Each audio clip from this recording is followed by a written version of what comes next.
Hello, my name is Anna. I'm from Group M from Political 4, and today I'm going to interview Rob Frith and test his knowledge on Karl Marx.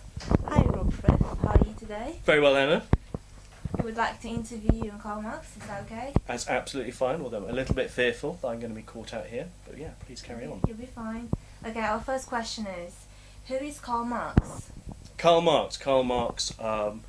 Was, because he's now dead, he was what we'd probably call now a kind of a political economist, although he had interest in history and sociology and political thought, who was writing in the mid-19th century. So 150 years ago now plus is when he was writing. That's a good answer. What era did he live in? As I said, the mid-19th century. So I'm hopeless with dates, so I can't even tell you when he was born or precisely when he died, but his major works were sort of around sort of 1850 to 1890. And in fact, the last two volumes of Capital, his sort of greatest work, were actually published after his death. Why is Karl Marx a significant figure? He's a significant figure because he just turned everything upside down, really, in many ways. He offered this really radical interpretation of the way that history progresses. He said it's not about particular figures or individuals, but actually it's historically determined. Yeah? History progresses almost scientifically, and it's inevitable. And he offered a really insightful critique of the society within which he was living. Yeah? And it's one that's still, in many ways, kind of referred to today. There are lots of people who call themselves Marxist theorists on this, Marxist theorists on that. He had a big impact. What are Karl Marx's main contributions to political economy?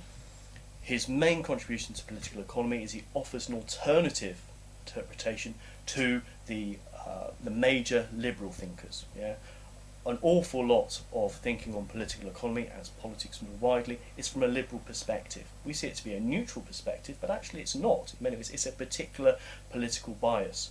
And Marx's critique actually drew our attention to this, and he talks with very kind of different terms and a different kind of language that's difficult sometimes for students to engage with. But the reason for that is because he was looking at quite different things. And some people might have come across the notion of false consciousness. And there was a very interesting scholar called Stuart Hall, and he said that one interpretation of this idea of false consciousness was that day in, day out, we have a particular interpretation of things, a particular view of things that's only partial, and that we're not looking at other things. And what Marx does is it helps us look at those things that often go neglected. That's a very good answer. Can you name two of Karl Marx's famous literary works?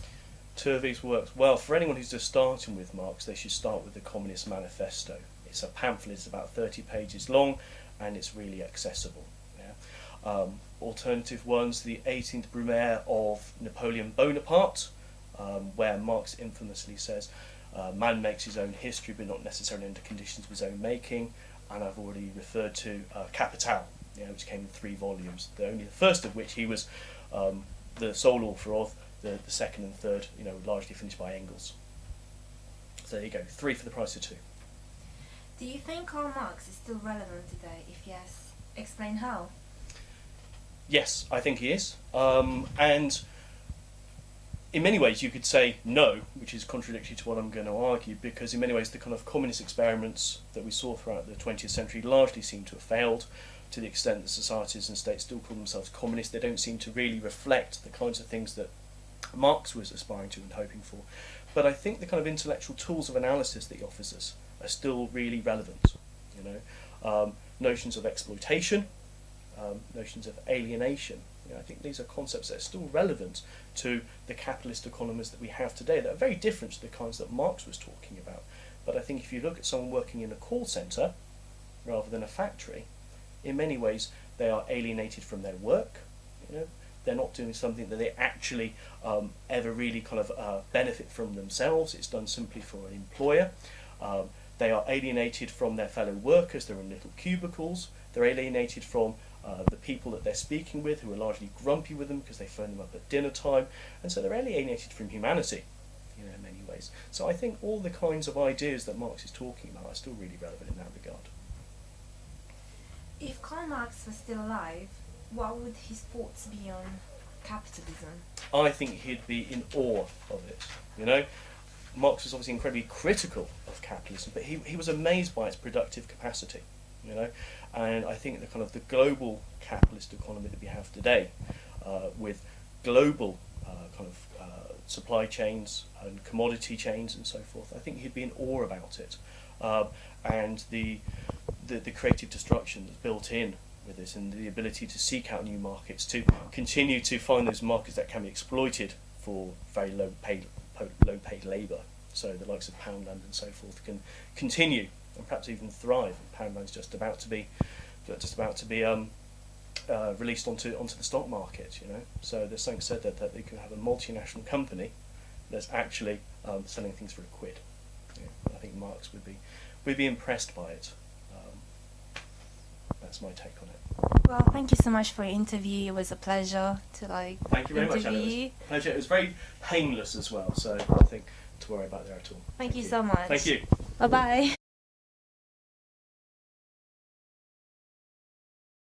Hi, my name is Anna and I'm here with Isabel. and I'm going to interview her and test to see if she knows anything about Karl Marx. Who is Karl Marx? Here's like a couple of choices you can choose from. Historian. Is he a musician, a physician, an actor, or a political thinker? Political thinker. That's correct. Do you know the century Karl Marx has lived in? Here's a couple of choices. 19th century, 15th century, 20th century, 21st century. 19. Yes, that's correct. Okay, the final question is, what made Karl Marx famous? An Oscar nomination, winning a Nobel Prize, his political ideas, or his first album? His political ideas. That's correct. Well done. Thank you, Should've known Isabel, for your time.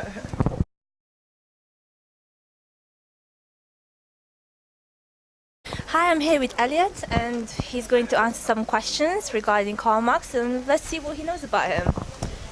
Who is Karl Marx?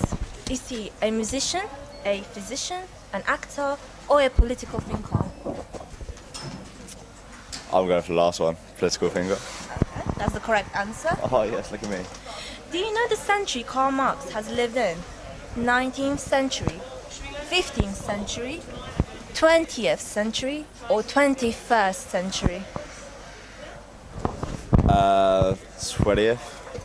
That's the wrong answer. Which one is it? 19th century. Okay, so the last question is, what made Karl Marx famous? An Oscar nomination, winning a Nobel Prize, his political ideas, or his first album? I'm guessing it's political ideas. That's correct. Thank you so much for your time. Alright, cheers.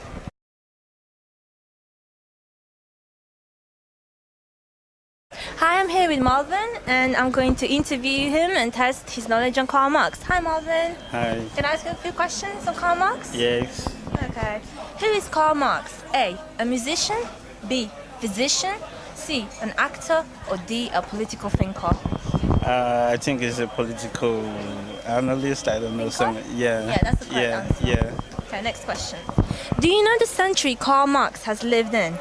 Was it 19th century, 15th century, 20th century, or 21st century? I think it's 19th century. That's the correct answer. Well done. What made Karl Marx famous? Was there an Oscar nomination, winning a Nobel Prize, his political ideas, or his first album? I think it's his political ideas. That's the correct answer. Well done. Yeah. Thank you, Marvin. Thank you.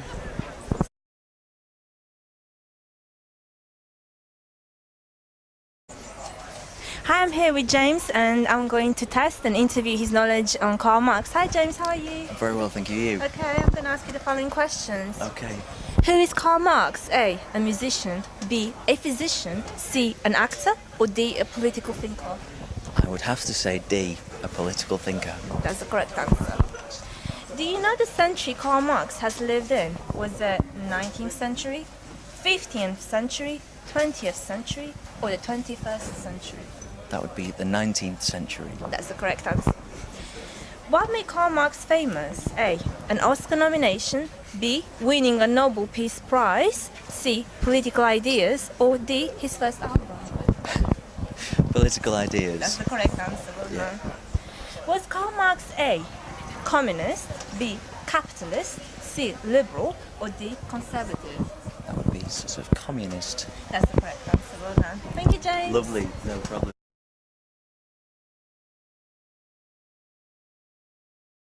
Hi, I'm here with Habiola and I'm going to test his knowledge on Karl Marx. Hi, how are you? I'm fine. You ready to view questions? Yeah, I'm ready. Okay. Who is Karl Marx? A. A musician. B. A physician. C. An actor. D. A political thinker.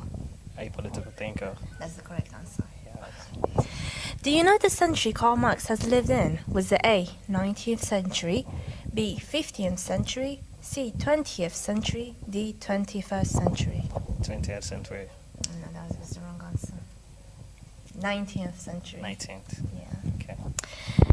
Question 3. What made Karl Marx famous? A. An Oscar nomination.